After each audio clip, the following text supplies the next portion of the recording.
it's Dear and welcome to another video. Today we're doing another video reading chapter 12 of Hermitcraft Freedom, which, of course, if you've seen from the title, is Grian's perspective, and this one is a longer chapter. So it's going to be fun, and it's going to end a certain particular former hermit's arc. But yeah. So, take the story as it is. According to the poll that I took a few months back, people wanted me to leave it ambiguous.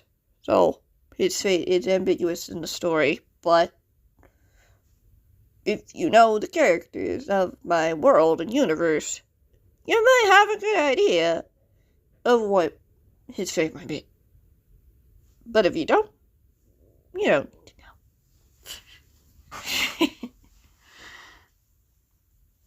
know. Grian stepped out into the hallway, glancing both ways before quietly closing the door behind him. The communicator in his hand was still vibrating. The hermit looked down at the screen. Iskel's icon was lit. Incoming call. But how was that possible? Jem had said he'd gone missing after he didn't show at a meeting with Stress and a protector. Even his own protector wasn't aware of his whereabouts. Had he been taken by the defectors? Was he in trouble? Grian frowned. Why was he calling him, out of all people? Why not someone like Matthias? The icon seemed to glow brighter, daring him to interact. This couldn't hurt, right? It was just one call. Maybe he didn't know the right combo for Matthias' communicator. Grian could find out what was wrong and get Iskel the help he needed. No need for risks. Grian sighed, walking down the hall as he pushed the kitchen door open. It was empty. He could hear soft, muffled voices in the meeting room. That was fine. If he better, then fine. If there was trouble, someone would hear him call for help. Would there be trouble, though? There always seemed to be some problem with nature, no matter what they did to prepare. He looked down at the device in hand as it started to vibrate again. Hello? Grian pressed the button to connect the call. Are you alone? What? Are you alone? Iskel's voice repeated softly. Maybe? I'm not sure what you mean, Grian admitted. People aren't far if I need them. That's good, Iskel replied. Is Liam with you? He's had a long day. He's sleeping, Grian said. I think people are awake though. Okay, Iskel sighed. His tone sounded heavy. He seemed tired and exhausted. I'm not sure how far I went. I made it close to Mabo's base. Can you stop by and pick me up? I can get one of Joel's protectors to... No! Iskel snapped before he cleared his throat. Sorry, I just don't think we should trust the cause right now. With defectors around. You can trust them, Grian urged. Matthias is trustworthy. I can send him. No, Grian, Iskel pressed. I mean it. They're bound to be looking for me. I wouldn't be surprised if they bugged their communicators when they were confiscated. It's possible, Grian said nervously. Trust me, it won't take long, Iskel persisted. You can't go back to your base or ask Mumble for help? I don't want to put him in danger, Iskel admitted. I don't want either of you to be put in danger, but I have to do this. You have to be the one to get me. Why me? Can't you call someone else? Grian asked, glancing over his shoulder when the kitchen door opened. Liam stepped into the room, but said nothing. I can't risk it.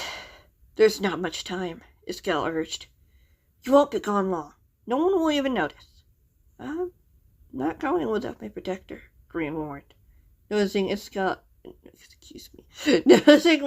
nod from the corner of his eye. Besides, I doubt I'd go far without someone noticing. I'm friends with Stampy's sister. The defectors see me as a target. No one would expect it, Iskel insisted. You're good at sneaking around. You've done it before. I told you. That wasn't me, Grian whispered. It was the man in the chicken costume. Think about it, G. You can come here and get me.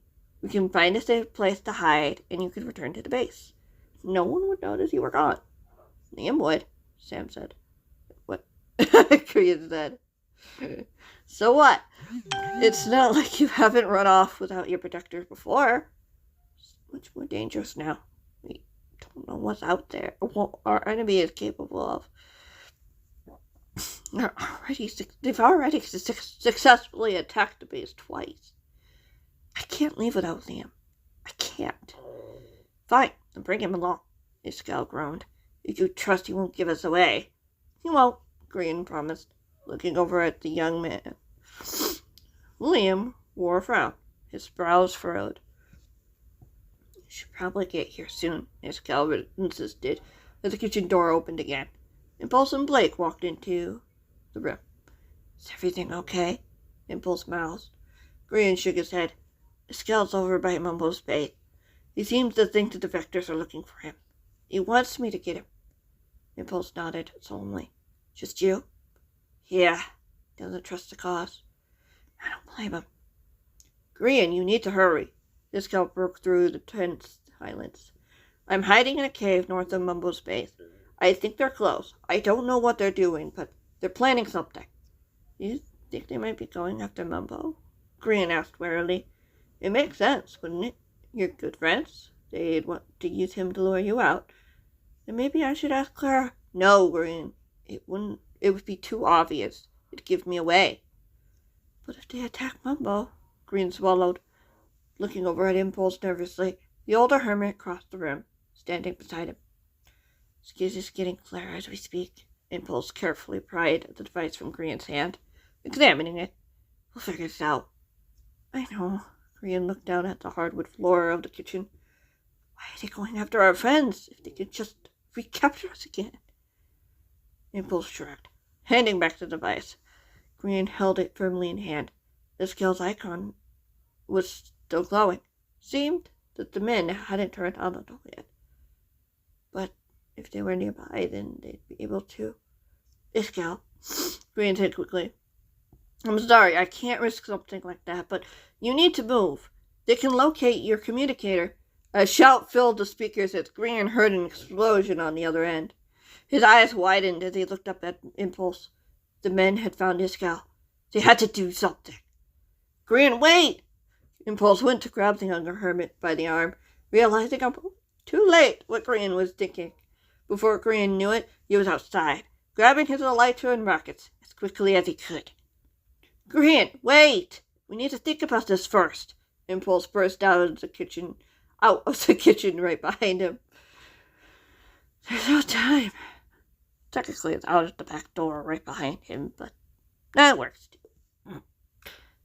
There's no time. Our friend is in trouble. Grian felt a lump in his throat, seeing Liam and Blake right behind him. In and out, right? Impulse raised an eyebrow, strapping on his wings. Grian nodded. At least we have backup. We go where you go, Blake said matter-of-factly. Grian smiled weakly before launching up into the early morning sky, hearing his friends lift off after him a moment later. Hopefully, they'd get there before it was too late.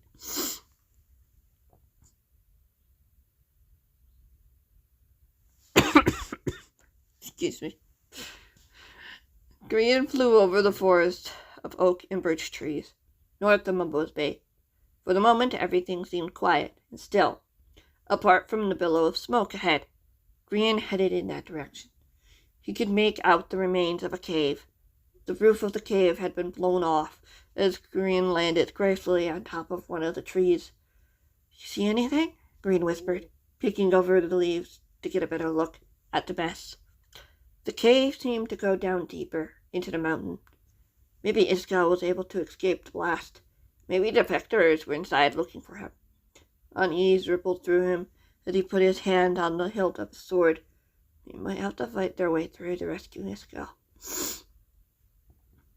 No sign of anyone, Liam reported. Maybe Blake and I should go in first. And leave us out here on our own? Impulse frowned.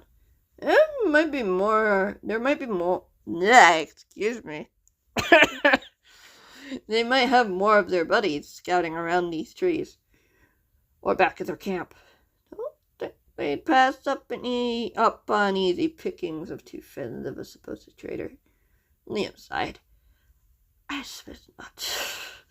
Just stay close, Blake warned. Grian nodded. I didn't want to go anywhere without either of you anyway. Liam smiled. You certainly learned something. I learned to value my life. Impulse chuckled. Come on. We need to find him before they do. Grian followed the older hermit, gliding down to the forest floor. He could hear some grumbling, groaning in the distance. Monsters. Googlies. At least that was one normal thing you could expect in this strange ordeal. Strange. Quiet this is. Blake frowned. We're so close to Mumbo's base, too. Surely we'd hear some sound of a ruststone farm or something. Maybe he's sleeping. Impulse pointed out. You can leave a farm running overnight, though. Blake replied, as they approached what was left of the cave opening. Grian couldn't see any source of light. The darkness seemed to swallow any moonlight or starlight that reached it. There are some quiet farms. Impulse quickened his pace. A prickle of unease tickled Grian, confirming what the younger hermit felt. Something about this place didn't seem right. Grian pushed the unease out of his mind. Iskel was somewhere down there, alone and surrounded by defectors who weren't afraid to torture their prisoners until they got what they wanted. Grian shuddered, recalling Joel's description of how he found Lizzie and the others at school. He couldn't let that happen to one of his friends. No. He had to go down there. Had to fight. It was what Caden and Devin had fought for. Had died for. To protect them. He entered the cave just behind Impulse, resting a hand on his sword hilt warily. What would they find down here? Would Iskel be a prisoner, or would they run into the men who were looking for him? What would the men do if they found him? Would they attack them, try to kill him like they did last time? I'm not going to let them hurt you, Impulse said softly, glancing back over his shoulder toward his friend. Grian smiled. Sorry. Don't be. I don't like this any more than you do. But we got this. I hope so. The 4 of them descended into the cave before the ground leveled off. Grian squinted as he noticed light ahead. There was a small room on the other side of a short tunnel. It was quiet. No sound of struggle. No sound of torture or maniacal laughter. Iskel? Grian called, wincing as his voice bounced off the walls of the tunnel. There was another opening to the right, leading deeper into the mountain. It was completely dark. Did Iskel not light anything up, or had he done it intentionally to hide? When the group arrived at the small room, Grian walked cautiously inside, with Impulse right beside him. The younger hermit blinked, letting his eyes adjust more to the light. In one corner of the room was a crafting table, a furnace, and a single chest. Another was a bed. A man was sitting on the bed. As he rose, he wore a lime green long-sleeved shirt and dark pants. His hair was smooth and styled, his beard trimmed.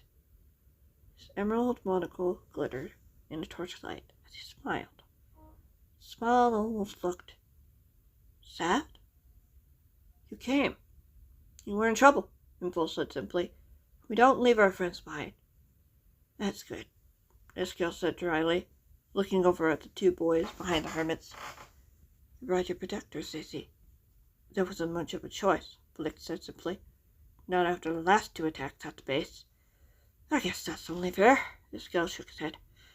It at least makes their job easier. There?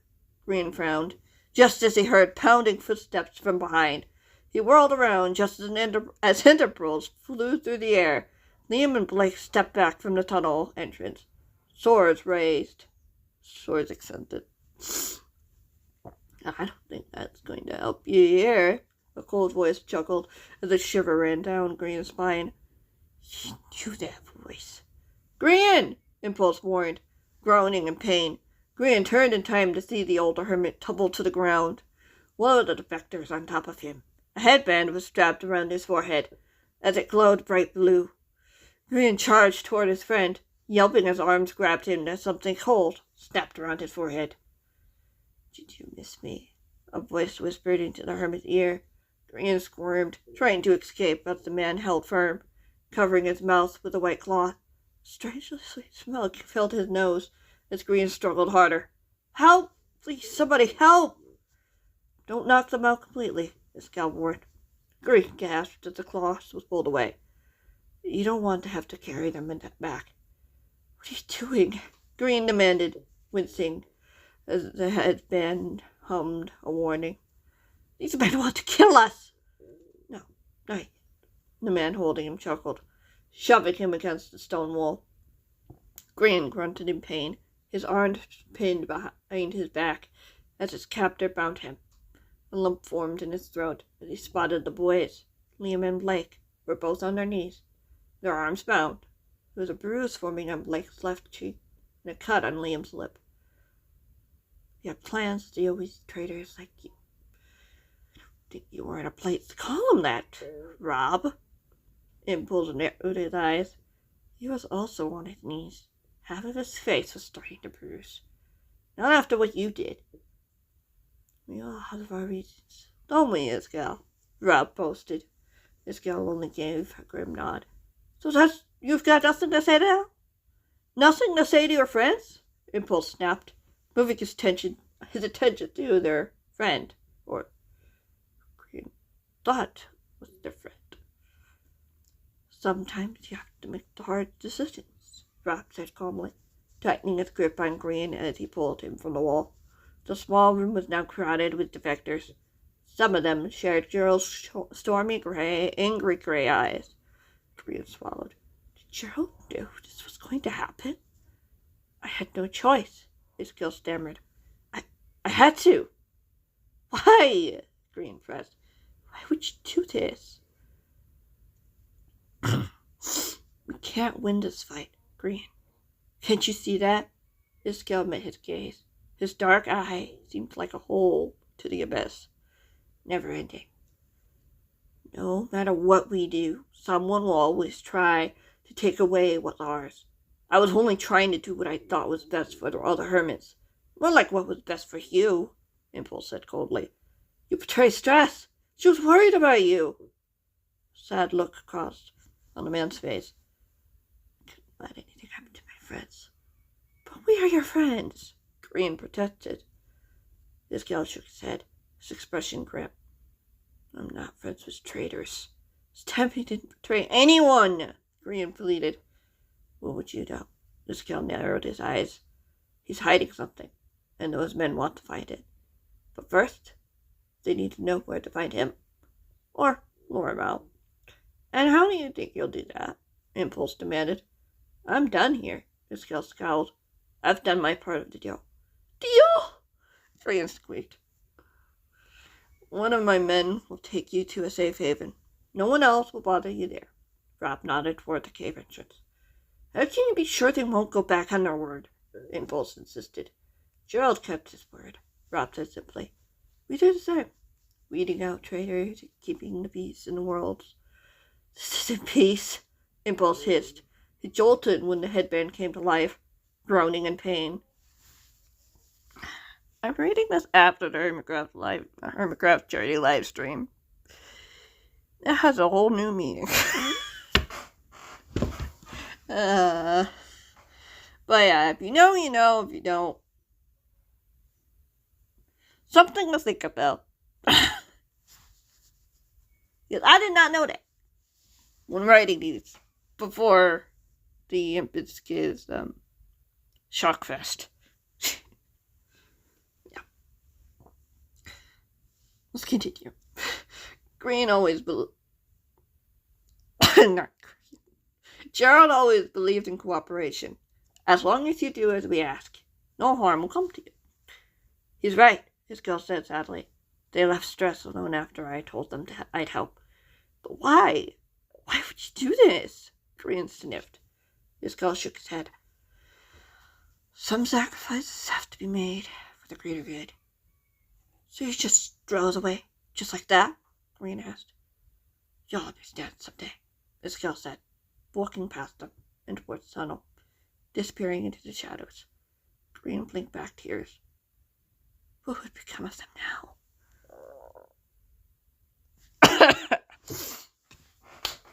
That's going to be the end of that episode. I hope you guys enjoyed. And yeah, thank you guys so much for watching. Chapter 13 will be out next week.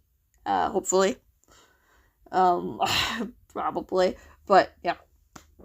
I'm getting right into the action now. So stay tuned. I'll see you in the next one. Whatever that might be. Goodbye.